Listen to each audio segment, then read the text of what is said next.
우리는 왜 혼자 있는 시간을 견디지 못할까요? 조용해지는 순간 우리는 무언가를 찾습니다. 휴대폰을 열고 어떤 소리를 틀고 누군가에게 메시지를 보냅니다. 잠시라도 고요해지는 것이 어딘가 불안하기 때문입니다. 사람들과 떨어져 있으면 세상에서 밀려난 것처럼 느껴집니다. 그래서 우리는 가능하면 늘 연결되어 있으려 합니다. 사람들과 함께 있고 끊임없이 소통하고 어디에든 속해 있으려 합니다. 그렇게 해야 마음이 안정될 것이라고 믿기 때문입니다. 그런데 법정 스님은 점점 더 고요한 자리로 물러났습니다. 사람들 앞에 설 수 있었지만 앞으로 나서지 않았고 더 많은 관계를 만들 수 있었지만 오히려 줄여갔습니다. 송광사 불이람에서 조용히 살아갔던 그의 삶은 많은 사람들에게 하나의 질문을 남깁니다. 왜 그는 그렇게 고독을 선택했을까? 많은 사람들은 고독을 도망이라고 생각합니다. 관계가 힘들어서, 세상이 버거워서 현실을 피하려고 혼자가 된다고 생각합니다. 하지만 법정 스님이 말한 고독은 그런 도망이 아니었습니다. 그에게 고독은 세상을 떠나는 것이 아니라 세상을 더 분명하게 보기 위해 잠시 물러나는 시간이었습니다. 우리는 대부분 관계 속에서 살아갑니다. 가족과의 관계, 직장에서의 관계, 사회 속에서의 관계, 그리고 그 관계 속에서 끊임없이 자신을 확인합니다. 나는 괜찮은 사람인가? 나는 인정받고 있는가? 나는 뒤처지고 있지 않은가? 이 질문들이 마음을 계속 흔들어 놓습니다.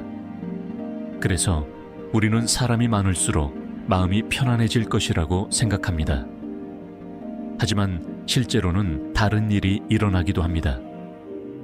관계가 많아질수록 비교도 많아지고 비교가 많아질수록 욕망도 많아집니다. 그리고 욕망이 많아질수록 마음은 더 복잡해집니다. 법정 스님은 이 복잡함을 보았습니다. 사람이 많은 것이 문제가 아니라 그 관계 속에서 마음이 계속 흔들리는 것이 문제라는 것을, 그래서 그는 관계를 끊으려 한 것이 아니라 먼저 마음을 맑게 하려 했습니다.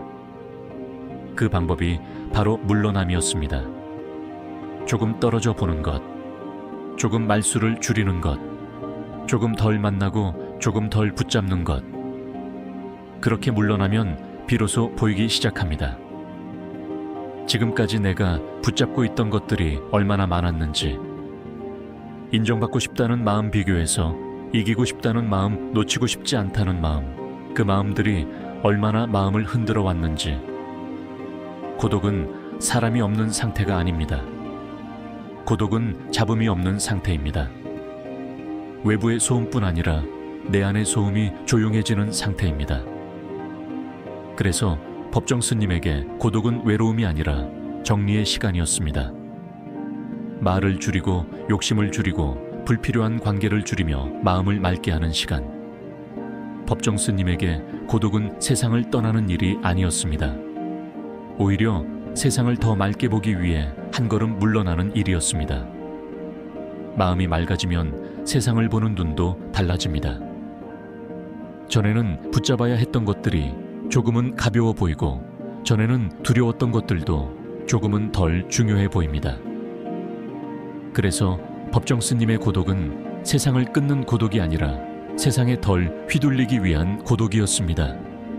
사람을 버리는 것이 아니라 집착을 내려놓기 위한 고독이었습니다.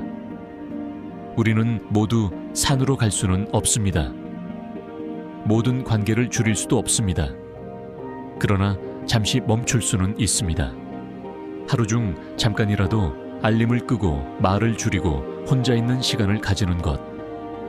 그 시간은 세상에서 도망치는 시간이 아니라 자신을 다시 바라보는 시간일지도 모릅니다. 고독은 어떤 장소가 아니라 하나의 태도입니다. 사람들과 함께 있으면서도 마음이 고요할 수 있고, 혼자 있으면서도 마음이 평온할 수 있습니다. 중요한 것은 얼마나 많은 사람과 함께 있는가가 아니라 얼마나 마음이 맑은가입니다. 법정 스님이 선택한 고독은 그 맑음을 위한 시간이었습니다. 그래서 그의 고독은 어둡지 않았습니다. 조용했지만 맑았고 작았지만 깊었습니다. 오늘 우리는 조금 덜 연결되어도 괜찮습니다. 조금 덜 말해도 괜찮습니다.